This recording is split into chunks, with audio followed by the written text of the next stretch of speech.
Join me right now on Kumite TV is newly signed UFC featherweight Vince Murdock. How does that sound, man? How does it sound to be a UFC featherweight? Fucking dream come true. 10 years in the making. Literally a decade. I started fighting in high school, man. This is such an amazing moment for me, man. I'm fucking. I can't say it enough, man. I'm super blessed and excited, and yeah, man. The emotions are still taking over right now. So it's a great feeling. So I feel great. Hey, man. A lot of people might not know your story, but 1 year ago today, you were sitting at home coming off a disastrous experience fighting for Super Fight League. How beat up were you emotionally and mentally during that time? That was a super difficult time for me, man. I didn't think that was something, honestly, that I was going to recover from. Uh, you know, I it was, it almost kind of seems like a blur because I'm not really sure how I did recover from it. I think I just kind of went back to the gym and just put the pieces back together and did the only thing that I knew how to do, and that's staying in the gym, staying busy, and trying to occupy my mind through the things that I love, which is training and helping the guys out and being a part of a team, and ultimately trying to just seeing if I have the momentum to put together another sequence of fights and see if I had what it take to keep the ball going again, and I think I did, and yeah. During that time, who was there for you? Your support system? Because you had to have somebody or some people there for you to kind of bring you back up, man, because being alone in that situation is very difficult for any person. You could be the toughest guy in the world, but, going through all of that in a foreign country is devastating. Yeah, my fiance, who I later, proposed to later that year, was helped me out a lot. I can't imagine going through that without her. But you know what, man? I have a lot of support, a lot of friends, a lot of family back in Michigan and in Sacramento. And the outpour of messages and from my team and just from friends and family all around, even India, just kept reaching out to me and just assuring me that, that I could come back from this and, kind of helped a bit. But, yeah, most importantly, probably my fiance. I mean, it was a very, yeah, man, I even left the country for a little bit. I went to Australia. Yeah, man, I would probably say my fiance helped the most, but it's a difficult time for sure. Oh, well, congratulations on the engagement. I Yeah, guess this UFC contract comes at a perfect time. Am I right? man, couldn't come at a better time. This shit is expensive. uh, Well, later that year, later in 2018, you returned to competition at TWC. You fought for the title. Going into that fight, did you feel the hungriest that you have ever felt in your life? I wouldn't say the hungriest, man. I just felt, ready to go. I was ready to put everything in the past behind me and just go out there and get to what I knew to do. And it felt that was a long layoff for me. I normally try to compete every like 3 to 4 months on these smaller shows. We'll see what it's like now, but I love competing and I like to stay active, and that was like a pretty long layoff. So I didn't want to say like any like ring rust or nothing like that, but I just kind of wanted to go in there and see if I'd gotten better or whatever. I felt at home. I felt at peace in there, and it felt just like how it was supposed to feel. Put things together, got the finish. So it was good. After going through that rough patch in the first half of 2018 and then getting that featherweight title wrapped around your waist, what were the emotions like that night?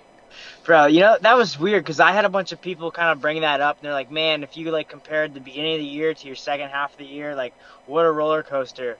And you know what? It was just that, man. Like beginning of the year, I said like this is gonna be the best year of my life. Like I'm gonna get in the UFC, and I said all these things, and then the opposite of all that happened. Like I was having the worst year of my life.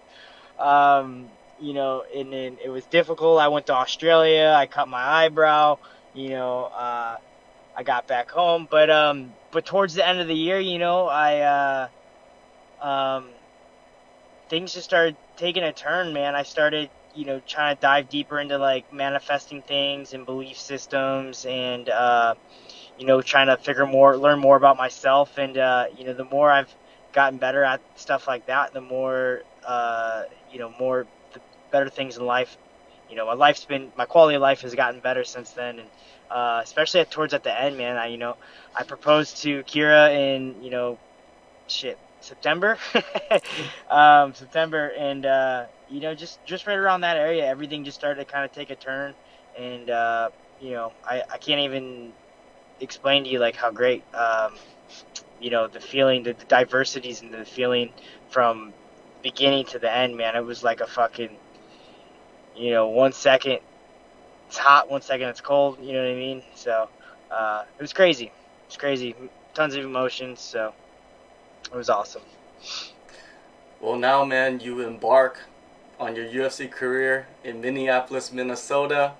How did this short notice opportunity come together for you?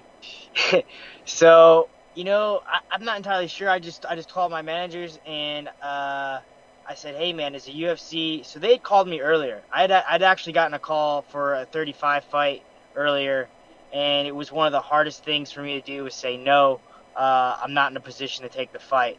And, my managers were upset, and I was upset myself. And I called my manager back the next day, and I was like, look, man, I'm sorry I fucked up. I said, so we postponed the wedding. And I told, my fiance, I said, I think I got a real shot at getting back in. Let me see if I get in this year. Let's, hold off the wedding till 2020. And let's see if I get in. And we just waited. And, it was weird. They just called me out of the blue. And they're like, hey, I just gotten into my car. And they called me. It was Jeremy Luchow. And he called me, he goes, are you ready? And I go, ready for what? And he goes, June 29th. And I go, okay, where? He goes, Minneapolis. I'm like, I know, but for who? He goes, Jordan Griffin. I go, I know, but for who? He goes, are you fucking serious? And he goes, the UFC. And he goes, ESPN and UFC. And I was like, man, I fucking rolled down my window and just fucking screamed. And he got my other manager on the phone, Jason House, and they just kind of both congratulated me together and welcomed me in. And the whole experience is something I'll never forget, man. It was super cool. I mean, I'm still thanking them. I'm still running off that high. It's such a cool experience. I've been shooting for this forever, man, and people that know me know how important this is to me. So this is it was unreal, surreal, super cool experience. I mean, I want to say like I kind of manifested it. I kept telling people, I was like, hey man, I really got a good feeling that I'm gonna get that, a short notice call here. I just have a feeling, and it just fucking came. So it's pretty cool.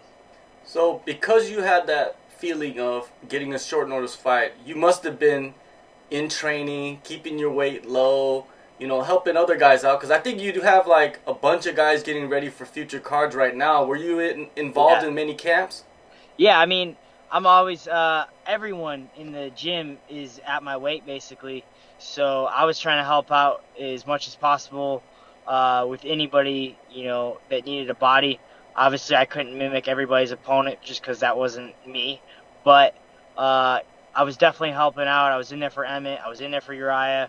I was in there for Benito. So, yeah, man, I mean, it was short notice, but it didn't feel so short. You know what I mean? Like, I was training hard. I know I pushed myself hard, and I'm confident in how hard I trained. So it's like, honestly, it really didn't feel too short. Some of these times I was pushing myself so hard, I was like, man, I'm not even in camp, and I feel like I'm training for a fight. So, yeah, man, I'm good to go.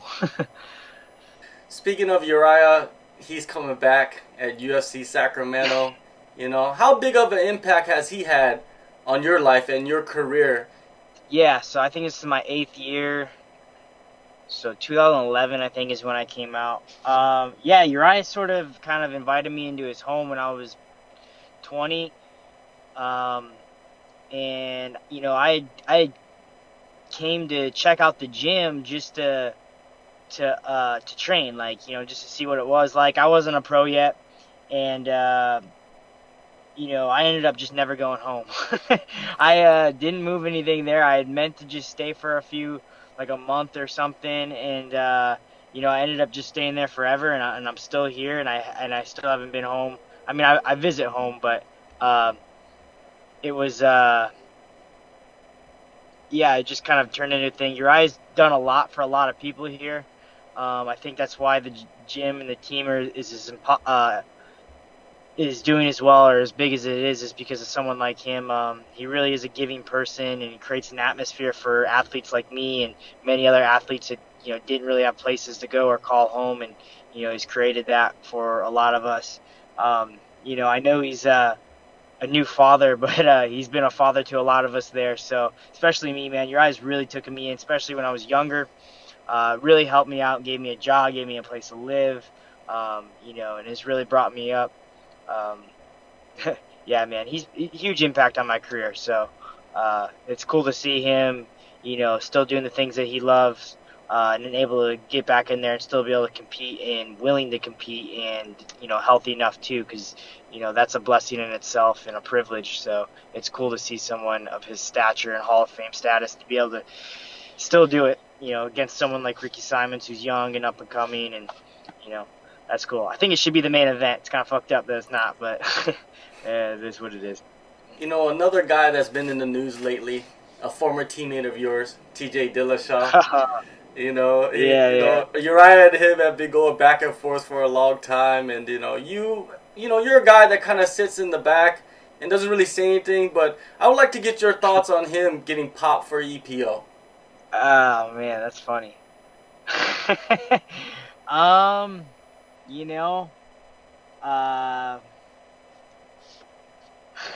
Yeah, I don't know. I don't know.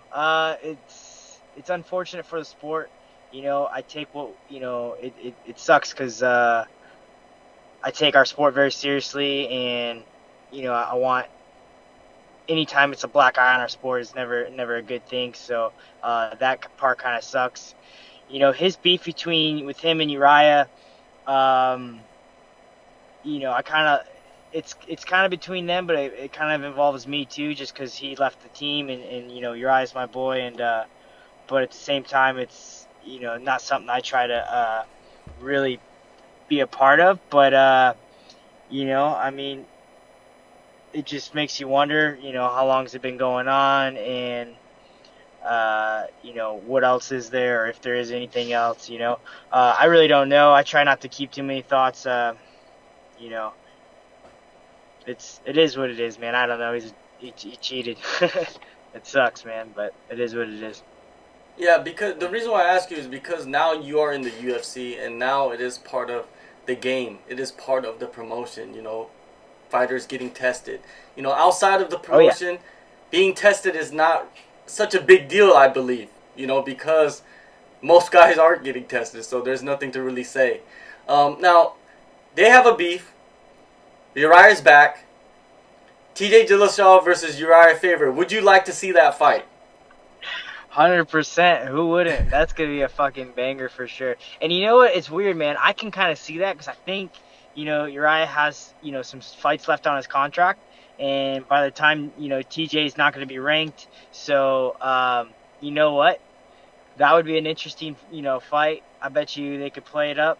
And I could definitely see that happening for sure. Like, there's 100%, man. You'll be interviewing me again and be like, yep, called it. So, for yeah, sure. definitely. I could see that happening in the future. Maybe when TJ comes back off his suspension, right when he comes back, fight Urijah, main event in Sacramento. There's no doubt that will be the main event. Bro, that would be wild. I mean, just think about it. Because, like, back, when I first got here, those guys were just as close as anyone, man. Like, you should have, Uriah looked at TJ like he was a brother or a son at the time, and, he did a lot of things for him. So their relationship was deep. So it would be definitely pretty wild, especially from someone from my point of view. I was there the day he kicked him out. It was a pretty weird experience watching TJ leave the gym and clean his locker out that day. And yeah, man, just to see him after all the stuff that's transpired, it'd be a very interesting turn, to see see that unfold, man. I would love to watch that. No doubt, man. Well, I'm gonna enjoy watching you make your UFC debut, man. Hey, UFC on man. ESPN 3, June 29th. It's only a few days away. I know your That's right. story, man. I know what you've been through, and I'm happy for you, man, that you are getting your chance. You're getting your shot. Thank you so much, Vince, and hopefully we'll do many more interviews in the future. Oh, for sure, brother, man. I appreciate you. I'll always come on, man. Thanks a lot.